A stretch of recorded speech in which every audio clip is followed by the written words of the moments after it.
Hello students, very good morning. Myself Vishnu Soni, Koo science academy online platform पर आपका welcome. तो बेटा हम लोग लेसन फर्स्ट का रिवीजन्स कर रहे थे, है ना। तो इसी सीरीज में हम लोग आज की क्लास में फिर आगे बढ़ते हैं और उसमें हम लोग देखते हैं कि हम लोग लास्ट यहाँ तक क्लियर कर चुके थे बेटा, है ना, 4th पॉइंट तक। नेक्स्ट 5th पॉइंट की ओर चलते हैं। क्या है? The living things, the living organisms are self-replicating, evolving and self-regulating interactive system capable of responding to external stimuli। यानी जो लिविंग ऑर्गेनिज्म होते हैं उनमें सेल्फ रेप्लिकेटिंग पावर होती है, इवोल्यूशन पावर होती है, सेल्फ रेगुलेटिंग इंटरेक्शन सिस्टम इनके अंदर होता है, कैपेबल टू, किसके कैपेबल होता है, of responding to external stimuli, external stimuli से जो रेस्पॉन्ड आते हैं उनके इंटरेक्टिव सिस्टम इनमें कैपेबल होता है, प्रेजेंट है, वो कैपेबल है उसके। यदि एक्सटर्नल स्टिमुलाई से यदि हमें कोई मैसेज रेस्पॉन्स मिलता है तो उसके अगेंस्ट भी हम लोग अपना रेस्पॉन्स क्या करते हैं, रिप्रेजेंट करते हैं। क्लियर? आगे देखें next. All living phenomena are due to underlying interaction. These interaction lead to higher level of organization as well as in hierarchy of organization complexity at all level। ना हर level पे धीरे धीरे हम लोग देखते हैं, टैक्सोनॉमिक कैटेगराइजेशन पढ़ के आए थे ना बेटा, वर्ग की पदानुक्रम। तो हम लोग देखते हैं हर लेवल पे धीरे धीरे जो लेवल का कॉम्प्लेक्सिटी है वो बढ़ती जाती है। समानताएं, असमानताएं, सिमिलरिटी, डिसिमिलरिटी हर लेवल पे बढ़ती हैं या कम होती हैं, ये हम लोग समझ के आए हैं। याद हो गया आपके माइंड में ये बातें। आगे देखिए नेक्स्ट क्या बेटा, मेटाबॉलिज्म। What is metabolism? तो metabolism is undispersed property of living things, diversity in the living world, है ना। कितनी है? The number of species between 1.7 to 1.8 million बता रखा है। ये तो देखते ही याद आ जाएगा, इतना तो आपको करा चुका हूं मैं बहुत अच्छा। नोमेनक्लेचर आइडेंटिफिकेशन का मीनिंग क्या है वो देखते हैं पर लोग। The naming of living organism, क्या है nomenclature? The naming of living organism, same name all over the world ना। एस नेम लिविंग ऑर्गेनिज्म को नाम देना है और ऐसा नाम देना है जो पूरे वर्ल्ड में, ऑल ओवर वर्ल्ड में वो क्या हो, सेम हो, एक जैसा नाम हो। क्लियर? तो ऐसा नाम देने का सिस्टम ही नोमेनक्लेचर है। What is identification? Nomenclature or naming is only possible when the organism is described correctly and we know to what organism the name is attached to। हम लोग अच्छा नामिंग कब दे सकते हैं? जब हम लोग डिस्क्राइब करेक्टली डिस्क्राइब कर ले उस ऑर्गेनिज्म को, उसको क्लियर आइडेंटिफाई कर चुके हों कि ये ऑर्गेनिज्म वही है, तभी हम लोग उसको अच्छा नाम दे सकते हैं।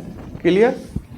4 नोमेनक्लेचर ऑफ प्लांट कौन आई थी? ICVN, international code for botanical nomenclature, international code for botanical nomenclature. ICZN for animal के नोमेनक्लेचर के लिए कौन आई थी? International code of zoological nomenclature. तो यहाँ 4 आ जाए या ऑफ आ जाए उससे कोई इफेक्ट नहीं पड़ेगा, है ना। तो ICVN की फुल फॉर्म और ICVN कब लागू की गई थी? 1961 में। याद आ रहा है ना। आगे देखिए हम लोग इनके अलावा भी मैं करवा के आया हूँ आप लोगों को, यदि याद आ रहा हो तो बेटा देखना। ICBN या आपके ICNB या ICNB, इस तरह से ये करवा के आए हैं आपके लिए। नेक्स्ट देखें अपन लोग, the scientific name ensure that each organism have only one name. Scientific name से हम क्या इंश्योर हो जाते हैं, हम क्या प्रूफ कर लेते हैं, ये प्रूफ कर लेते बेटा कि इस ऑर्गेनिज्म का यही एक यूनिवर्सल नेम है। जैसे अपन लोग क्या समझे साइंटिफिक नेम को, जैसे समझा रखा था आपसे कि कई बार बच्चे क्या देखते हैं, अपन लोगों का खुद का एक जो नेम है, ऑफिशियल नेम जो होता है, रिकॉर्डेड नेम जो होता है वो अलग होता है, और निक नेम घर पे हमारा जो अलग नाम होता है। तो कंफ्यूज हो जाता है ना कई बार पेरेंट्स आके आपके इंस्टीट्यूट में कहे कि ये है क्या, और वो आपका घर का नेम है, रिकॉर्डेड नेम आपका दूसरा है। तो ऐसे ही साइंटिस्टों के सामने भी प्रॉब्लम आई थी, इसीलिए ऐसे नेम दिए गए थे जो ऑल ओवर वर्ल्ड वैलिड हो। और उन्हीं नेमों को जो वैलिड नेम थे उन्हीं को साइंटिफिक नेम दिए थे। तो the scientific name ensure that each organism have only one name. ये इनसे हम इंश्योर हो जाते हैं कि इस ऑर्गेनिज्म का यही एक नाम होगा। Clear. Next, each scientific name has two component. हर साइंटिफिक नेम के अंदर 2 कंपोनेंट होते हैं। पहला कंपोनेंट होता है द जेनरिक नेम, उसका कौन सा होगा, generic name, and the second होता है स्पेसिफिक इफेक्ट। क्लियर। हर साइंटिफिक नेम के अंदर 2 कंपोनेंट होंगे। फर्स्ट कंपोनेंट होगा उसके जेनरिक नेम का और सेकंड कंपोनेंट होगा बेटा द स्पेसिफिक इफेक्ट्स का। आगे आती है binomial nomenclature. Binomial nomenclature system के बारे में पढ़े अपन लोग। तो दिस सिस्टम या this naming system was given by Carolus Linnaeus. किसने दी थी, कैरोलस लीनियस ने दी थी। रिटर्न इन इटालिक, हमेशा में किस में लिखेंगे, इटालिक में लिखेंगे। Biological name are generally in Latin. Biological name हमेशा कहाँ किस फॉर्म में दिए जाते हैं, लैटिन लैंग्वेज में दिए जाते हैं। रिटर्न किस में किए जाते हैं, इटालिक किए जाते हैं। क्या होता है इटालिक करने का मतलब, हाईलाइट करना, बता रखा है आपको मैंने। दे आर लैटिनाइड और derived from Latin receptacle of their origin.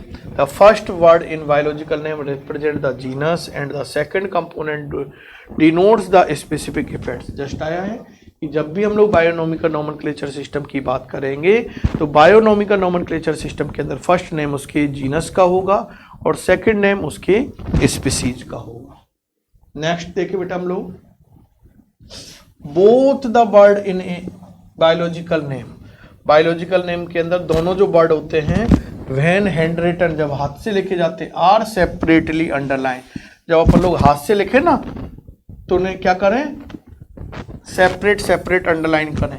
और जब यदि हम लोग प्रिंटेड करें, कंप्यूटर से टाइप करें तो उन्हें किस फॉर्म में लिखे, italic to indicate their Latin origin. तो उन्हें इटालिक करते हैं, बोल्ड करते हैं। क्लियर। आगे, the first word denoting the genus start with a capital letter while the specific effects start with a small letter. बता रखा था आप लोगों को कि हमेशा जीनस का फर्स्ट लेटर कैपिटल लेटर में लिखा जाना चाहिए, बाकी के जितने भी लेटर हैं वो सब स्मॉल लेटर में विद स्पेसिफिक नेम हमें मेंशन करने चाहिए। सारे रूल्स बता रखे बेटा, रिवीजन चल रहा है ना, तो थोड़ा सा हो सकता है कन्फ्यूजन। जो बच्चे बाद में जुड़े हैं तो उनको थोड़ी सी प्रॉब्लम आ सकती है, क्योंकि थोड़ा सा स्पीड में ही चलना पड़ेगा बेटा, क्योंकि क्लास टाइम तो है नहीं, तो उसमें अपन लोग स्लो चल रिवाइज करा रहे हैं फॉर पर्पस टेस्ट। केवल आपके टेस्ट के सिलेबस में इसको जोड़ा है तो सब बच्चे वापस से जुड़ जाए। कोई आगे पीछे जुड़ा था इसलिए ना, इसलिए हम लोगों ने बीच में एक प्लान लिया है। नहीं तो पर सेकंड चैप्टर रनिंग में चल रहा है, उसको कुछ टाइम के लिए हम लोगों ने यहाँ पर होल्ड रखा है। नेक्स्ट देखिए अपन लोग, the first word denoting the genus start with a capital letter while the specific effect start with a small letter. Example, scientific name की बात करें, फेमस एग्जाम्पल है, इंपॉर्टेंट एग्जाम्पल है, नीट के एग्जाम में बहुत पूछा जाता है क्योंकि एनसीईआरटी में मेंशन यही है, मैंजीफेरा इंडिका। क्लियर। तो मैंजीफेरा डिनोट करता है इसके अंदर बेटा जेनरिक नेम को, और इंडिका डिनोट करता है इसके अंदर स्पेसिफिक इफेक्ट्स को। लेकिन हम लोग कई बार देखते हैं कि इसके बाद भी लिन लिखा हुआ आ जाता है, तो यदि ऐसा ऑप्शन मिले तो फिर इसको टिक करेंगे लिन वाले को, क्योंकि एक साइंटिफिक नेम के रूल्स भी था, दिया था कि जिस साइंटिस्ट के दिए हुए नेम आज करंट में वैलिड है उसके साइंटिस्ट के नेम को स्पीसीज के नेम के बाद में ऐड कर देना चाहिए।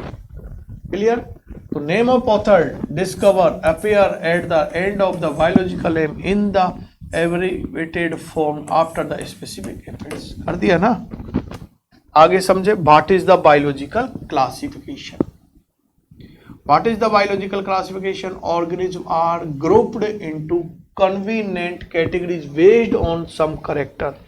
इसमें क्या करते हैं हम लोग बेटा कि जो कोई ऑर्गेनिज्म है उसको उनकी कन्वीनिएंट कैटेगरीज के अंदर ग्रुप राइट करते हैं, यानी ये देखते हैं कि इस ग्रुप में ये सिमिलरिटी है, इस ग्रुप में ये सिमिलरिटी है, इस ग्रुप में ये सिमिलरिटी है, या इस ग्रुप के मेंबर में जो सिमिलरिटी है वो इसमें एब्सेंट है, इसमें जो सिमिलरिटीज है वो उसमें एब्सेंट है। तो इसका मतलब सिमिलरिटीज और डिससिमिलरिटीज को ध्यान में रखकर यदि हम लोग किसी ऑर्गेनिज्म को क्या करें बेटा, क्लासीफाइड करें, ग्रुपराइज्ड करें, समूह में बांट दे उसको, तो क्या कहलाता है वो आपके बायोलॉजिकल क्लासिफिकेशन कहलाता है। जैसे हम लोग देखें, आपको क्लासों में बांट देते हैं ना कई बार कि बेटा आप नीट की तैयारी करना चाहते हो क्या, आगे अच्छा लाइफ में सक्सेस होना चाहते हो क्या, तो बेटा उसके लिए हम लोग एक इंस्टीट्यूट में बैच बना देते हैं फाउंडेशन का, कि बेटा केवल और केवल आप रट्टू तोता बनना चाहते हो क्या, तो उसके लिए स्टेट बोर्ड का बैच बना देते हैं, क्योंकि स्टेट बोर्ड के अंदर केवल उतना ही सिखाया जाता है जितना बुकों में दिया हुआ है। लेकिन यहाँ अपन लोग देखते हैं उस चीज़ के ऊपर बहुत सारे एक्सपेरिमेंट करते हैं, डीप में जाते हैं, उस टॉपिक की गहराई तक जाते हैं, फिर नॉलेज को अपन लोग चेक करते हैं, तो वो है आप लोगों की फाउंडेशन बैच। तो ऐसे ही हम लोग यहाँ कर रहे हैं। Help in study of all organism, तो बायोलॉजिकल क्लासिफिकेशन क्या है, help in study of all organism, जो ऑर्गेनिज्म के स्टडी करने में अध्ययन करने में सहायक होता है बहुत इजीली, क्योंकि यदि हम लोग ऑर्गेनिज्म को क्लासीफाइड कर लेंगे तो हम जैसे हम लोग देखें तो इस बैच में और इस बैच के बच्चों में हम लोग इजीली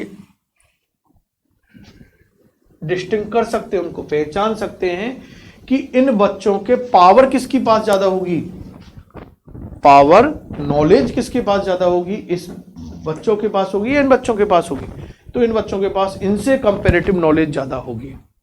ये प्रॉमिस है, क्योंकि बच्चा उस लेवल से उसको प्रिपेयर किया गया है, यहां उस लेवल की बात की नहीं है, तो इसलिए वो बच्चा थोड़ा सा क्या होता है, कंपैरेटिव वीक होता है। आगे देखिए बेटा नेक्स्ट क्या दिए रखा है आपके कंसेप्ट, समझे इसको। Based on characteristics, all living organisms can be classified into different taxa. Based on characteristics, character के बेस पर all living organisms can be classified into different taxa. Organism को डिफरेंट टैक्सा के अंदर क्लासिफाइड किया गया। This process of classification is taxonomy, और यही process classification की जिसमें ऑर्गेनिज्म को डिफरेंट टैक्सा के अंदर क्लासिफाइड किया जाता है, तो इसी टेक्निक को हम लोग क्या बोल देते हैं बेटा, टैक्सोनॉमी। क्लियर।